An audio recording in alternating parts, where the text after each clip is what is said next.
Hi, it's Richard Rawlings here. In this video, you'll see why the language you use for your short-term goals matters so much, and why the best goals you can set are like the goal you have driving a car to a new destination. With most goals, it's easy to be motivated at first. You're excited to start a new subject, but then as the days pass by and it starts to feel more like an obligation, you slowly lose interest. Then you give up and you lose your way completely. There's a way to set your short-term, weekly, and day-to-day goals that'll help to keep you on track though, and it's in the language of how you set the goal. Setting goals is obvious when you're driving a car. You set a destination and a time to get there, then you reach your goal through a series of correct turns and consistent course corrections that keep you on the road. 99% of the time, you're actually off course, right? You're not actually pointed in the right direction of your destination. But the clear, crystallized thought of your destination, your goal, keeps you correcting your path and makes sure that you get there eventually. This kind of goal works to get you to your destination every time, right? As it turns out, this kind of goal also has the attributes of a SMART goal. SMART stands for specific, measurable, attainable, relevant, and time-bound. And each of these attributes specifies the language of the goal. Specific means that you need to know exactly what it will look like when you achieve the goal.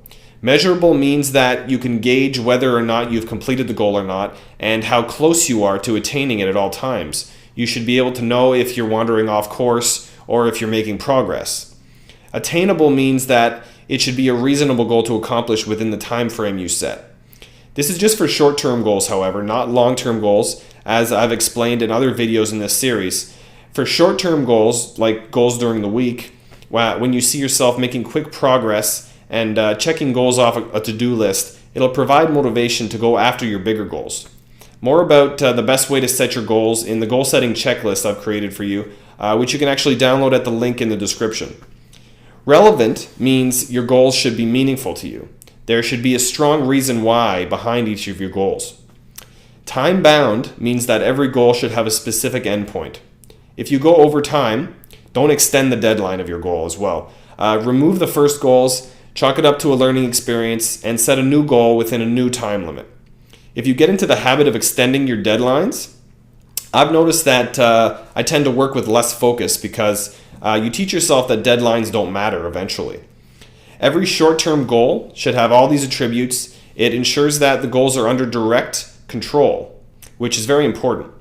Here are a few examples of bad goals to set. I've already used a few of these examples in previous videos because I believe they're good examples of common problematic goals that people set. Goals like, I want to lose 10 pounds, or I want to learn Italian, or I want to learn to play the guitar. These seem like good goals, but they actually aren't because they aren't under your direct control. When you step on the scale and you realize you haven't lost 10 pounds yet, it's very demotivating, right? There are too many variables that go into weight loss.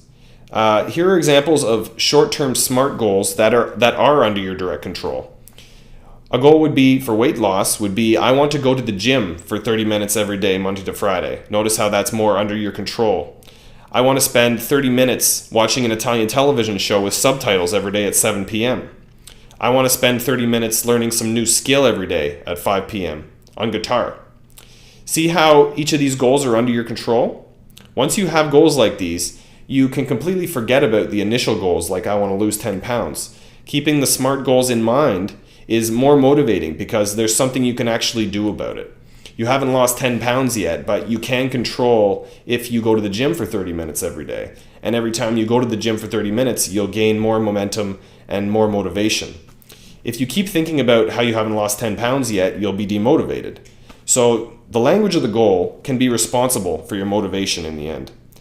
If you want to grab a 6-step checklist that will make your goal setting a no-brainer for you and make sure you avoid any of these mistakes that could cost you months or years of extra time spent working towards your goals, you can download it at the link in the description. It's downloadable for Mac, PC, Android, Apple OS, and Kindle. You can also grab my other complete habit improvement guides where I take you by the hand through things like setting up a morning ritual, how to find your passion, how to diagnose why you procrastinate and how to stop it for good, and more. And the link to those guides is also in the description. And if you like this video, hit thumbs up and subscribe to make sure you get more videos like this. Thanks a lot for watching, and I'll talk to you later.